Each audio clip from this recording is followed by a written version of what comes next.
अस्सलाम viewer, welcome back. क्या हाल है? ठीक हो? तबीयत से ठीक है? खैरियत ना लो सो उम्मीद है काफ़ी है तुम ठीक हो। तो मैं भी ठीक हूँ, ठीक है ना।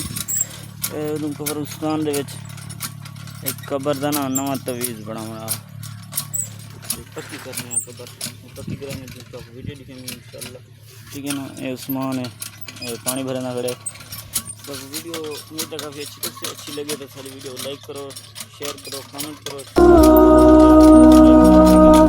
टाइम लैप्स देखो,